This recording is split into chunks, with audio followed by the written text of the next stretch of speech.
Hello, world. Today's guest is an award-winning, performance-driven, innovative, and ROI-focused customer marketing professional.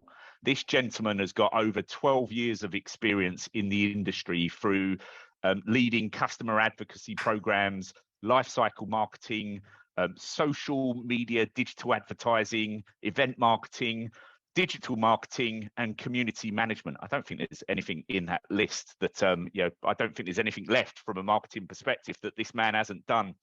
With his ability to strategically build brand advocacy, drive loyalty, from retention programs, from driving demand over at Adobe, where he isn't. We'll get into all of this anyway, but it's wonderful to have my next guest on the program. I'm not normally the host of this. It's normally my colleague Jen Gutman. I've kicked her out of the host seat for today. So for one day only, you've got me, Colin Day.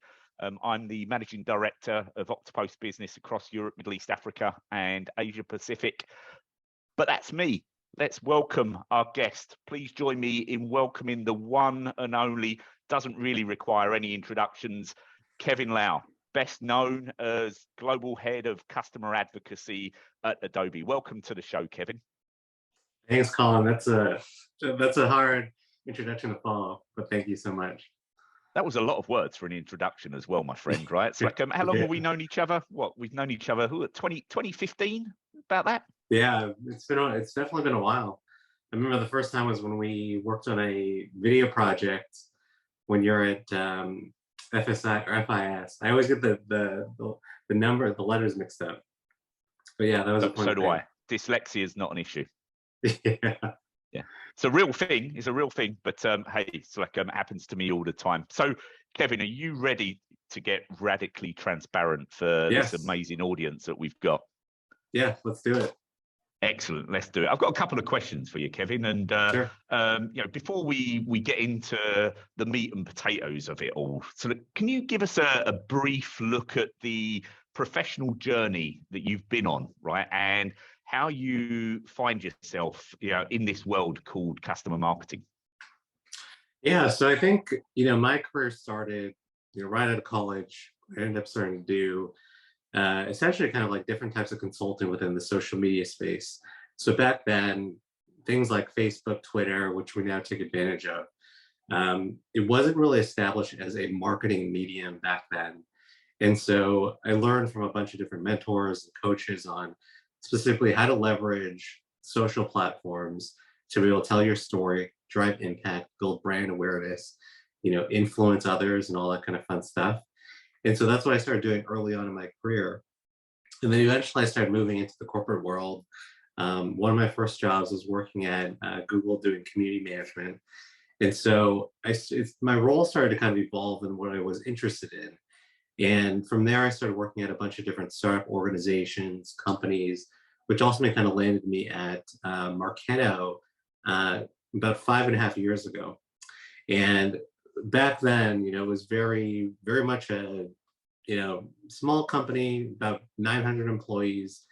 And really we were tasked with kind of building out sort of, best in class programs. We were acquired by a private equity company called Vista. And so it helped me kind of define what I wanted to do and what I was passionate about. And I learned that kind of over the past 12 or so years. And it kind of influences a bunch of things from social marketing to community management to storytelling to influencer marketing, whatever you want to call it. But the core of it is really about relationship building. And that's what I love doing. Gotcha. So, Kevin, a lot of things there, right? It's like, let's unpack some of them a little. What have you seen? What's been the biggest change that you've seen? It's like, with inside that space over the last, 5 years that you said that, you started the journey over at Marketo and now Adobe, right? So, what's been the biggest change apart from, hey, it's like, Marketo's now part of the Adobe family, which is huge. Yeah. I guess we'll get into that later on. But what's been some of the change in the industry that you've seen and experienced? Wow, the biggest change I think is, I think and I'll talk about it from two lenses, I guess, from like a customer marketer lens, and then also just kind of being inside working at Marketo. Um, I think historically customer marketers have always been very focused on, the cornerstones of helping brands and organizations with customer storytelling, whether it's getting more case studies on their website to helping to plan, user conferences and events and hosting executive advisory boards and all that kind of fun stuff that's about the relationship, as I mentioned earlier. At Marketo in those early days, we both know Steve Lucas. He's a very interesting character. Sometimes he's been on this show, actually. He's been on this show as well. So you're in great company. And so if anyone knows him, he's a very dynamic individual, and he has very super high pumped. standards. I think was his buzzword, right? It's like he always loved to say, "I'm super pumped." Yeah, exactly. Yeah. So he, working for Steve, he was very much a very customer centric CEO, which was amazing to see. And so he really pushed us to drive innovative practices that are going to help move the marketing nations, what we used to call our community, kind of forward. And so how do we create like really innovative programs? How do we become best in class? And I think we were very much about how do we punch above our weight, we weren't necessarily a huge company, but we were competing with very large organizations like Oracle and Salesforce that, had probably 10 times the revenue and impact that we did. But we still had sort of that very passionate customer base. And we took all the things that I learned about, building relationships with customers and kind of amplified it to the next level. And we did that through some really fun campaigns and projects. I know you were involved in some of them too, that we did with some video testimonials and whatnot as part of our summit conference. But we launched a bunch of interesting programs. We can talk about more on this podcast, but it essentially kind of put everything on steroids.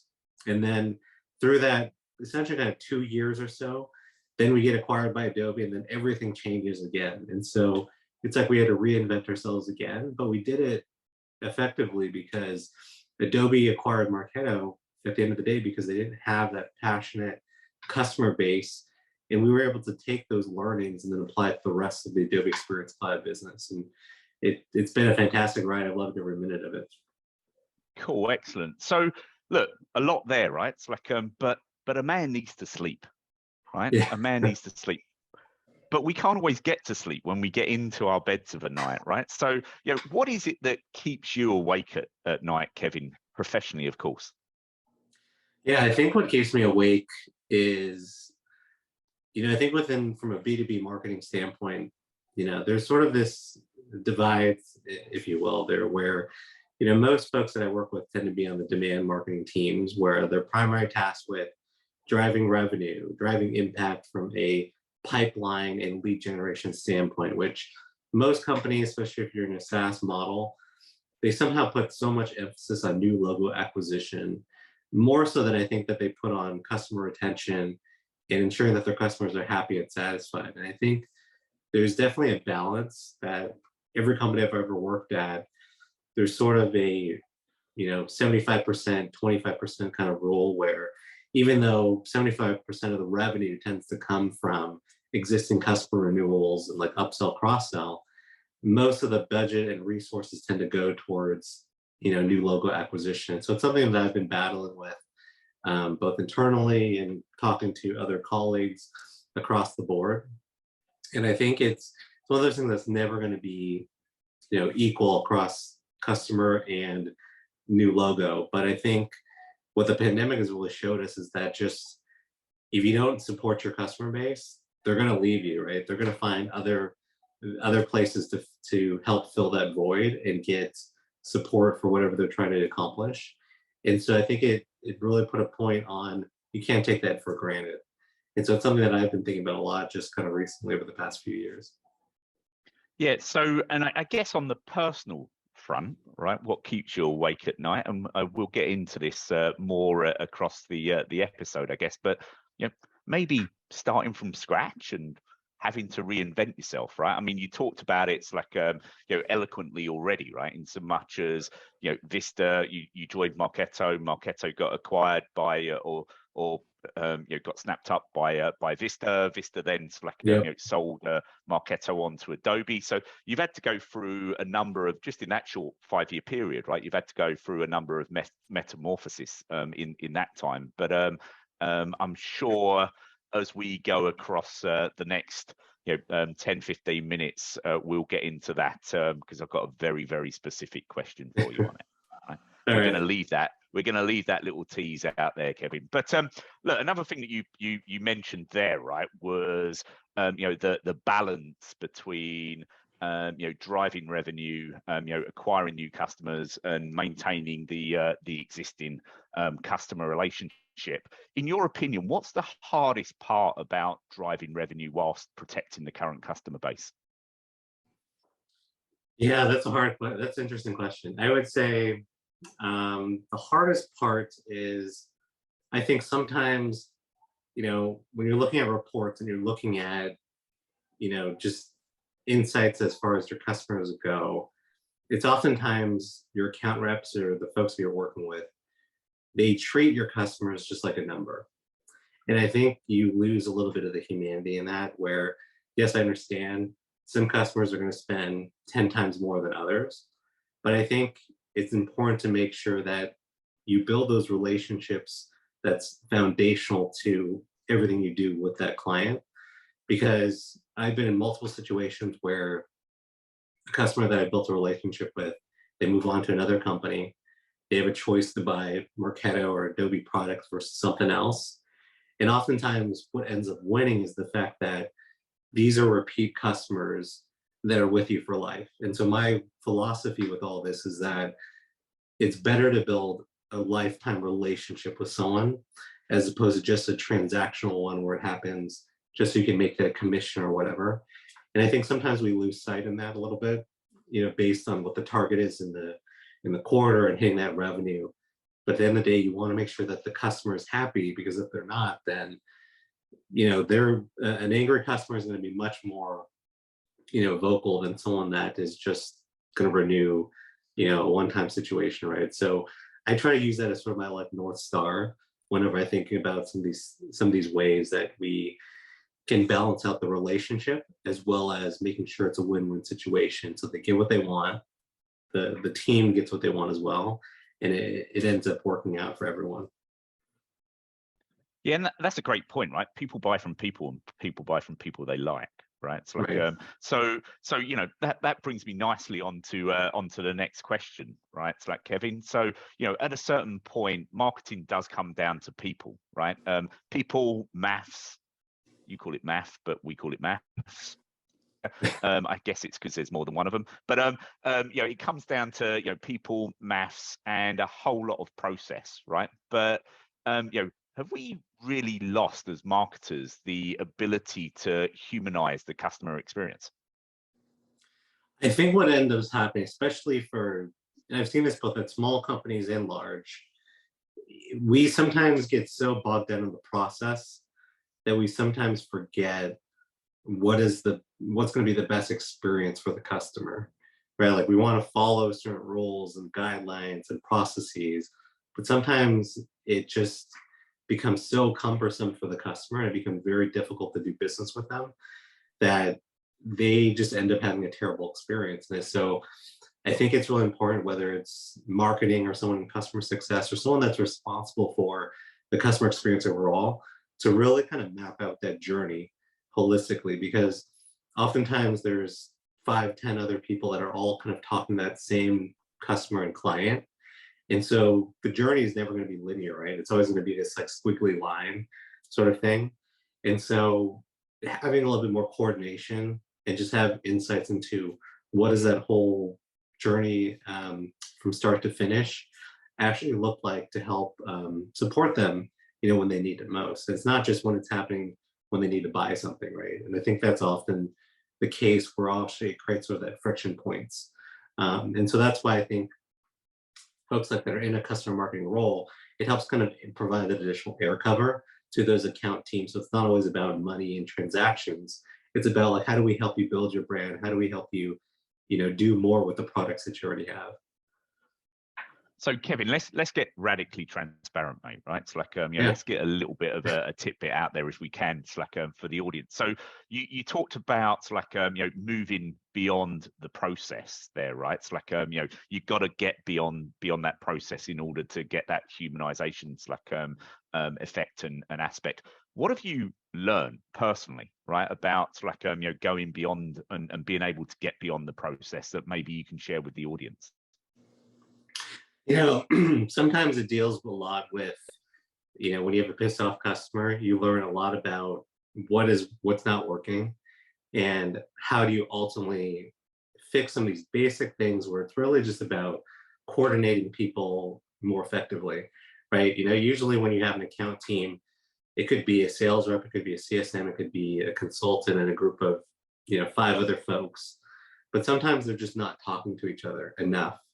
And I think just by having that coordination, I usually find out about situations when the customer's angry and upset, when they come to me because they're angry and upset with those account reps, they're just not listening to them. And so we have to kind of be that champion or that voice to those customers to then bring that back to those teams and say like, hey, we need to take a step back and really, analyze the situation and how do we make it a better experience for them.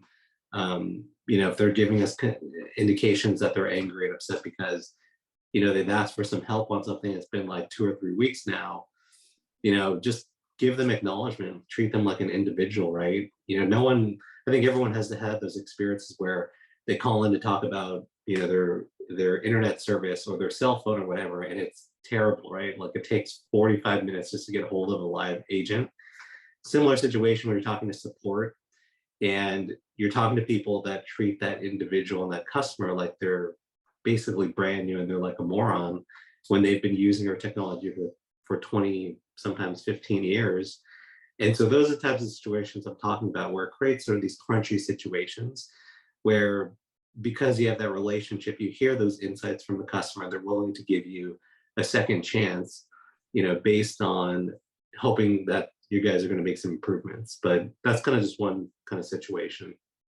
Yeah, no, that's amazing. And Kevin, it's like just moving the conversation along.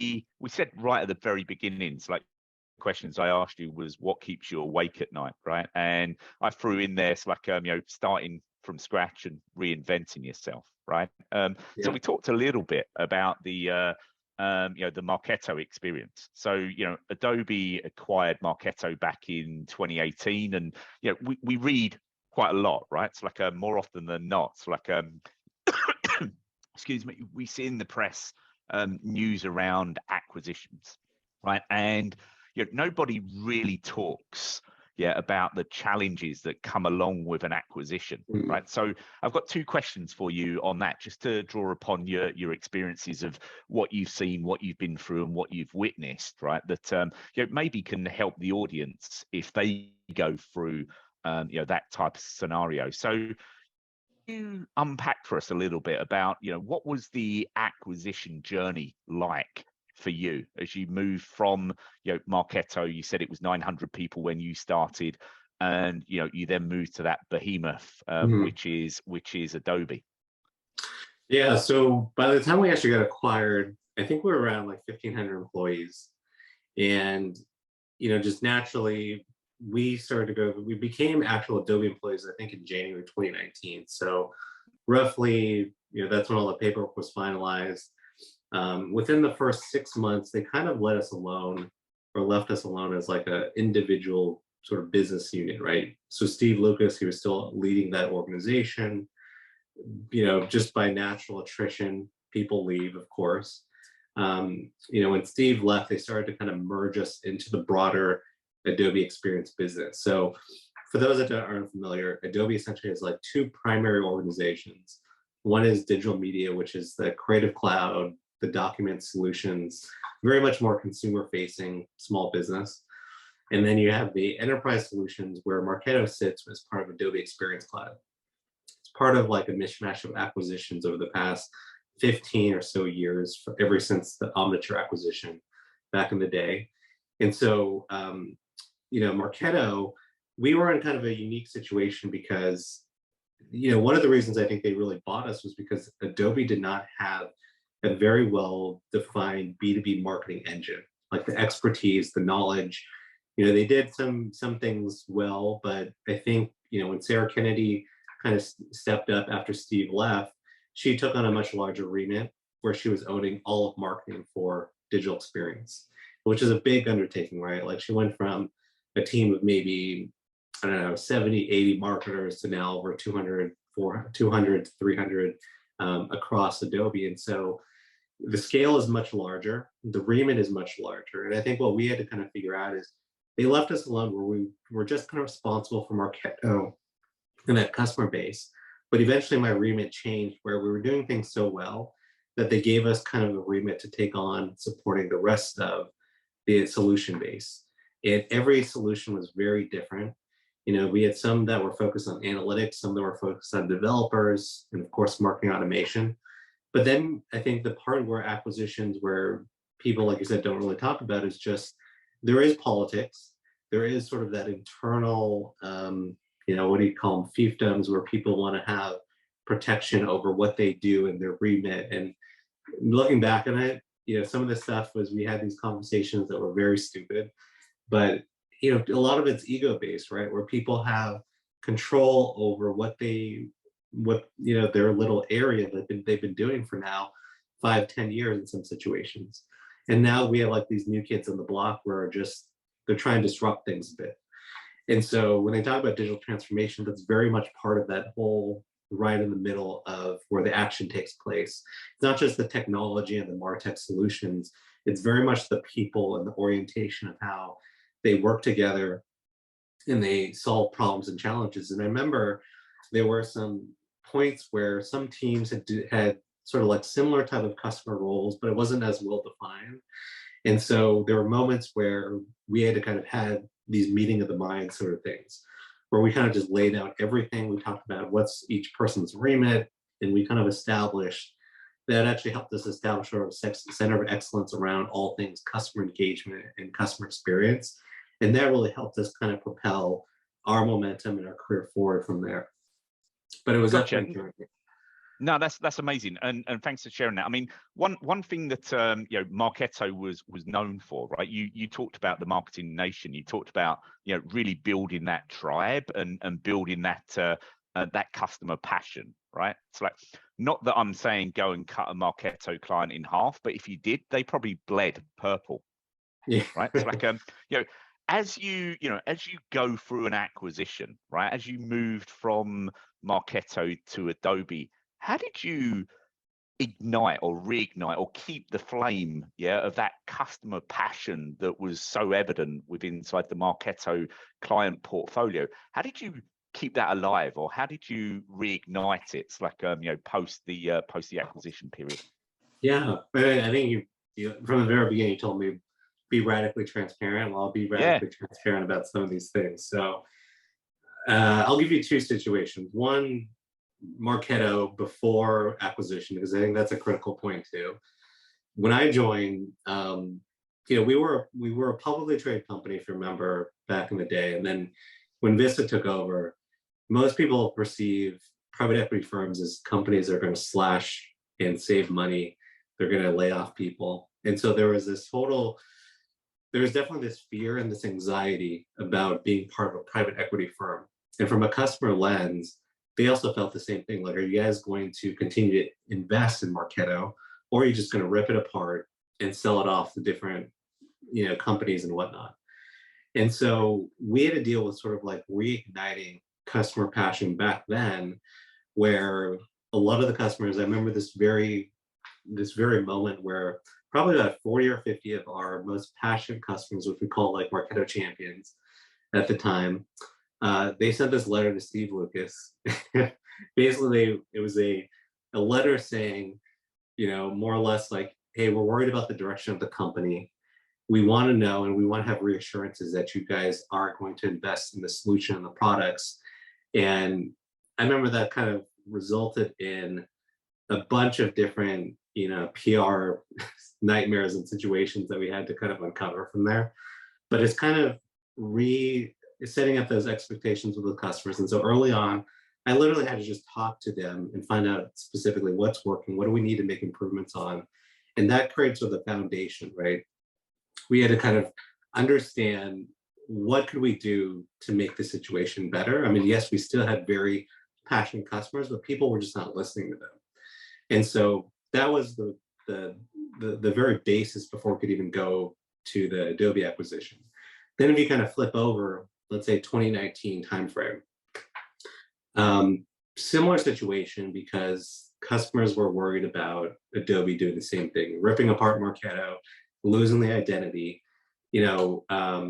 They changed the brand multiple times since I've been here, where it became, purple, then it became red, and then, there was talks about are they going to get rid of the name and all that stuff. And so there were situations where we had to set expectations with the customer on specifically, we're still investing in it, but then we tried to make sure that we maintain those relationships because as we kind of expanded into the rest of the portfolio, most of those customers were not nearly as passionate about, using Adobe Analytics or AEM or whatnot as Marketo customers were for Marketo Engage. And so it was taking a lot of those learnings, and then it's like, how do you apply and drive energy and excitement and awareness? And I think when we started to do that, people internally were like blown away because they've never seen this before in a programmatic way. And people have this mindset, especially product teams, where it's like, oh, we know what's best for the customer, we know what they want, but then they're not actually talking to any customer. They're only looking at maybe some survey feedback and stuff like that. And when they started to see it full, like directly, it became a different story. They got to see like what customers are really passionate about. They got to see the excitement. And I think that's when light bulbs started to turn on for a lot of people. It's like, how can we work with your team more to get this customer engagement at the center of everything we do? Yeah, I mean, it's true what the old age-old saying, right? Nothing of interest happens inside the four walls of the organization. If you want to know what the customer's thinking, go out and see the customer. Great. Yeah. Yeah. So, Kevin, our time is drawing to a close, but I've got two more questions for you, if I may. Sure. Right. Yeah. So look, I understand. A little Dicky bird tells me that you're about to embark on a new journey. Right? Are you allowed to get radically transparent with us at this time about what the future holds for you? Yeah, I'm totally happy to do that. Go for it. Go on then. What is it? Yeah, so I made the decision I'm going to go work for a company called F5, and I know quite a few folks over there. Miki Yamamoto, who used to be the president of Marketo, I've been chatting with her quite a bit, and I'm going to go work for Mika, and basically my role is going to be, senior director of customer advocacy, but I'm going to be owning essentially global events, things like their user conference, etc., advocacy, which I've been doing for a long time, and as well as executive experiences or executive programs. So, yeah, a bit of a larger remit, a little bit unknown, especially different product and solution, all that stuff. But what was interesting for me was that they are a company that's been around for a long time, I think 20 years. They still have physical products, and they're on this journey. I think it's a 7-year journey to become a fully SaaS organization. And so I'm joining like kind of right at the middle, helping them figure out processes and like how do we structure this and how do we build customer excitement and passion. And so that was what was really interesting to me to kind of take on that new challenge. I'm going to put it out there, Kevin. Mika, you've hired the best man for the job. But hey, you don't need my advertorial for it because you've already got the job, right? But Kevin, it's like that's amazing. That's amazing, mate. Well done, and great to see some of the old Marketo clans coming back together again. Yeah. Last question for you. Yeah, and this one's getting really personal, right? And it's nothing to do with Comic Con. It's nothing to do with with the myriad of people on the shelf behind you, although I'm sure there's stories there that you could tell the audience at some stage. That's probably a whole nother podcast episode altogether. But what's one thing that you can tell us all about yourself that we couldn't go and find on your LinkedIn profile? I would say I'm This actually is your deepest, very, darkest secrets, Kevin. Yeah, your deepest, darkest secrets. I'm actually very much an introvert. I don't know if that comes Really? across enough online. I mean, I think people tend to have these personas online, but I'm actually pretty quiet and I like alone time as much as I do enjoy talking to customers and spending time with them. But I'm very much a introvert, and like it drives me crazy to actually give presentations. Like I dread that a lot. So I'm very much a quiet type of person. That's probably why you're so good at it, my friend. Right? It's like because look, they say that you're at your best when you're outside of your comfort zone. So that means Yeah. most of your working career, you're outside of your comfort zone, which is why you're so damn good at it. Kevin Lau, good friend of mine. It's like thank you so much for getting radically transparent with everyone on this podcast. Best of luck to you in the next chapter of your career. I'm sure you'll smash it. And hey, please keep in touch and let's do it again. Yeah, let's do it again. Thank you so much, Colin. Appreciate everything. Thanks for tuning in to the Radically Transparent podcast brought to you by Oktopost, the only social media management and employee advocacy platform architected for B2B. I'm Jennifer Gutman, your host and director of social strategy here at Oktopost. And if you love today's show, we'd love if you subscribe, rate, and give a raving review wherever you get your podcasts. For more discussion on B2B social media marketing, be sure to follow Oktopost on LinkedIn. And of course, to gain access to all our free social media marketing and employee advocacy resources, head on over to our website, www.oktopost.com. Until next time.